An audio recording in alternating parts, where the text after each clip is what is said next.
The word on the street was that Playboy CEO Matthew Cooper had developed a new taste in women. Apparently, he'd fallen for a little drama queen.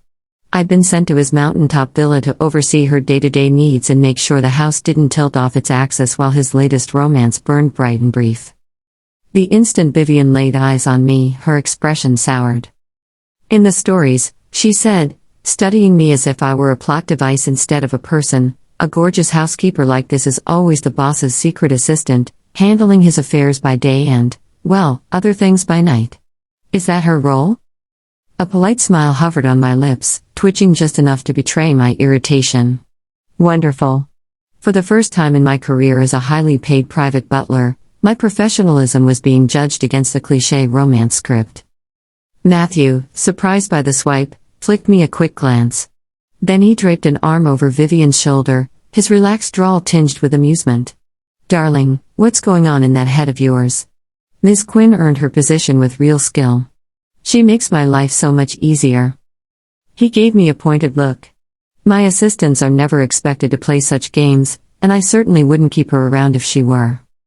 Vivian let out a faint "oh," though suspicion lingered in her eyes like a watermark.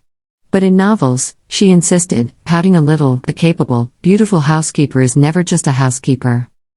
Indeed, Miss Shaw, I said evenly. I'm Mr. Cooper's household manager. My professionalism is absolute. My salary allowed me to tolerate the whims of a capricious billionaire whose romantic partners changed more often than the software on my phone, rarely lasting more than 3 months. My principle was simple: serve the boss, ignore distractions, and prioritize what kept his world turning. Matthew caught my eye and subtly signaled with one finger behind Vivian's back, bonus secured. I restored my serene smile with a light tap to Vivian's nose. Stop overthinking, he told her, steering her toward the guest wing. Let me show you your room. If anything isn't right, Miss Quinn will handle it. She wanted to protest. She didn't. After they disappeared, I exhaled. Money made people do strange things, fame made them stranger. The next morning confirmed it. I placed Matthew's Blue Mountain coffee and his financial paper exactly where he liked them. Vivian, draped in a silk robe and a knee for spectacle, frowned at the glass of milk I'd set before her. Miss Quinn, she said, savoring my name like a challenge, this milk is all wrong. I require milk from an Australian cow, milked at dawn, bathed in the first rays of the southern hemisphere sun. It must be warmed to exactly 37.5 degrees by the hands of an 82-year-old virgin, no more, no less. Silence. Then Matthew, still reading, Australian cows are asleep, and I doubt an 82-year-old virgin can control temperature. The milk is air-shipped from Hokkaido, Japan. It's excellent. Drink it while it's warm. She glared at me as if I'd kidnapped the sunrise. Later, while I instructed the gardener on proper rose pruning, Vivian decided to demonstrate. A thorn nicked her finger, barely. A pinprick of blood. She screamed like an aria, sprinted inside, and thrust her hand at Matthew. Matthew, it hurts. I'm dizzy. He examined the speck, sighed.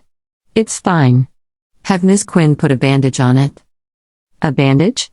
Her voice spiked. Don't you love me anymore? This butler is clearly at fault. Shouldn't you, as a domineering CEO, demand an immediate 800cc blood donation as proof of loyalty to me? 800 cubic centimeters for a paper cut. We were miles above sea level. Apparently we'd also left the atmosphere. Vivian, Matthew said, pinching the bridge of his nose, Charlotte is a butler, not a human blood bank. Your blood types don't match. And the cut would have closed if you'd waited a minute. What would you even do with her blood? Water the roses. You're not following the script, she cried. You're supposed to be domineering. I'm a businessman, he muttered.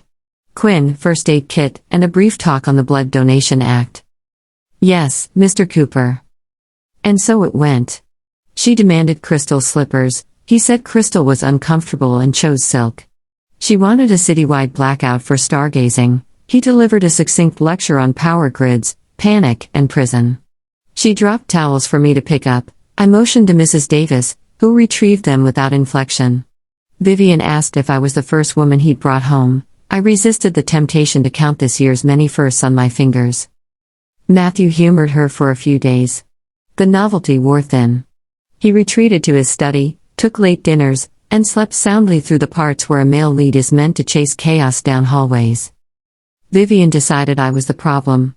She began small. The angle of a vase ruined her luck. I corrected it precisely once. Truffles from Alba, France at 10 p.m. I pointed out geography and seasonality. She banned my perfume. I wore none. Each deflection was gasoline. Then came the storm. Matthew was mid-conference, a major overseas deal on the line. Strict instructions, do not disturb. Vivian arrived outside his study in a soaked white dress, shivering gracefully. Miss Shaw, I said, careful as a metronome, Mr. Cooper is in an important meeting. Please change into dry clothes to avoid catching a cold. I'm the woman he loves most, she whispered dramatically. Look at me, I'm soaked. He'll be worried? She lunged. I stepped in. She stumbled, then clutched her face. Oh, Miss Quinn, why did you push me? I know you're jealous, but I only wanted to protect Matthew. The study door opened. Matthew appeared, eyes cool, tie loosened, the storm behind him and a different kind gathering on his brow. What's happening? Not her fault, Vivian sniffled. I slipped. She was just trying to stop me. I bowed. There was no contact. The hallway camera will confirm. Vivian froze. Matthew glanced up at the tiny black glass.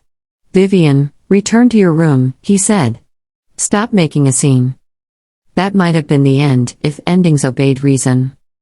Days later, he flew out to close the deal. Keep an eye on her, he told me. Don't let her create trouble. Understood. His jet lifted, Vivian crowned herself.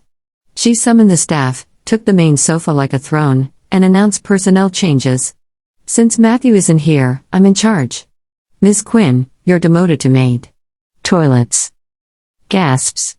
I kept my face composed.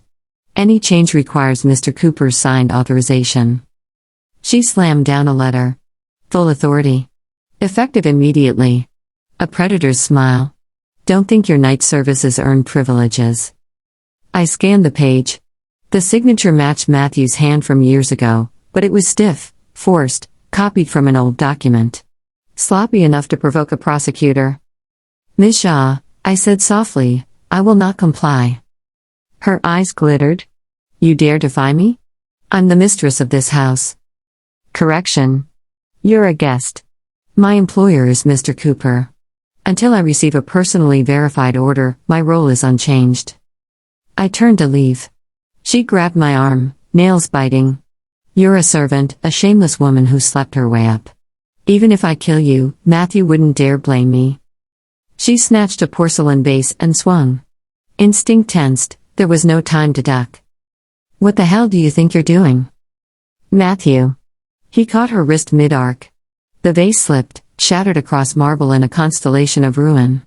His face was winter. Charlotte, he asked, eyes scanning me, are you hurt?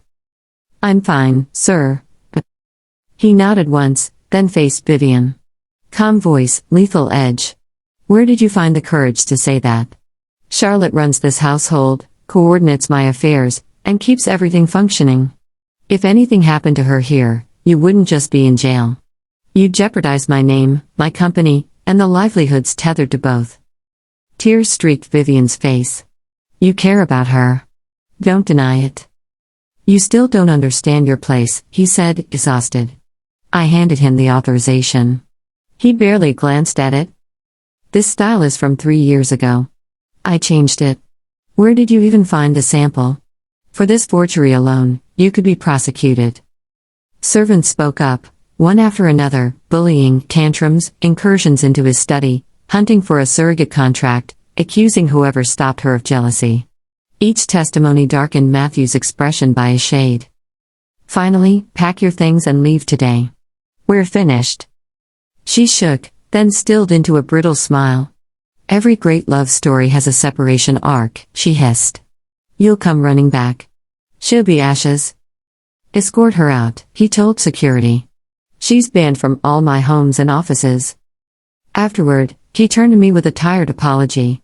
I told him it was all right. He offered to extend my wedding leave. I declined. I'm resigning after I marry, Sir. Today only move the clock forward. He accepted it with the look of a man who'd just realized the value of something reliable right as it was leaving. The handover month was meticulous. I left annotated SOPs for everything, from power outage protocols to how Matthew took coffee when he'd slept less than 4 hours. Mrs. Davis called sometimes to update me on Vivian's aftershocks.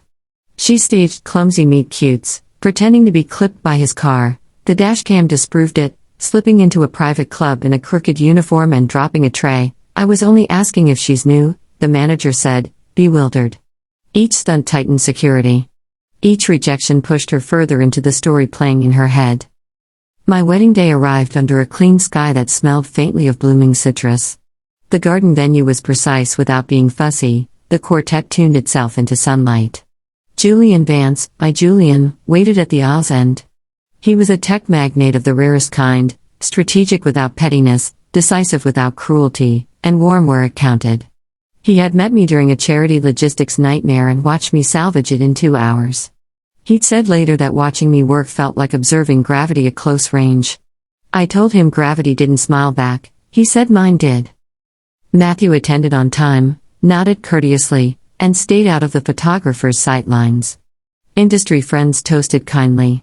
A real estate tycoon joked that Matthew had lost his right hand. An internet mogul offered a blank check and got laughter instead of a yes. For the first time in months, I felt the world click softly into place.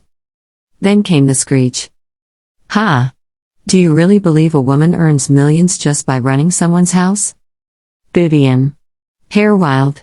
White dress that had forgotten dignity. She pointed at me like an accusation. She's nothing but a cheap opportunist who slept her way to the top.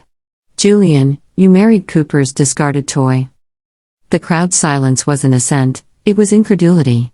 A partner of Julian said, cool as glass, 9 million was a bargain for results. If she weren't marrying Julian, I have offered 15. Others chimed in with concrete examples, galas saved, contracts landed, disasters averted by systems no one saw because they worked. Julian stepped forward, interposing himself between me and nonsense. Ms. Shaw, do you have evidence? If not, this is slander. Matthew arrived on her echo, fury restrained. Vivian, leave. Now. To us, my apologies. She blinked as if the scene had missed its cue. Why isn't the script working? She whispered. Why isn't anyone defending me? Security guided her out. Her eyes were vacant, like an actress waiting for lines that would never come. The quartet resumed. Champagne breathed again. Matthew slipped away quietly. Julian's hand found mine and held, and in that pressure there was a vow that belonged to neither contracts nor spectacle. I learned later that Vivian left the city. No more letters. No more meet-cutes. Just the end credits of a film that hadn't been real. As for me, I became Mrs. Vance and let the noise drain from the edges of my days. I take the occasional consulting project when the puzzle is elegant and the people decent. Mostly, I enjoy the quiet hum of a life designed on purpose, breakfast that doesn't require theatrics, work that respects boundaries, love that doesn't mistake chaos for passion. People sometimes ask whether I miss the villa, the view, the crisis management adrenaline. I tell them truthfully, I never was anyone's supporting character. I was always awake. Always the one keeping the lights on, the schedules aligned, the storms routed around. The difference now is simple. I choose the script. And I pick my scenes. And when I lay a glass of milk on a table, no one asks whether it was warmed by an 82-year-old virgin at dawn. They drink it, say thank you, and carry on. Which, in the end, is the only romance that lasts.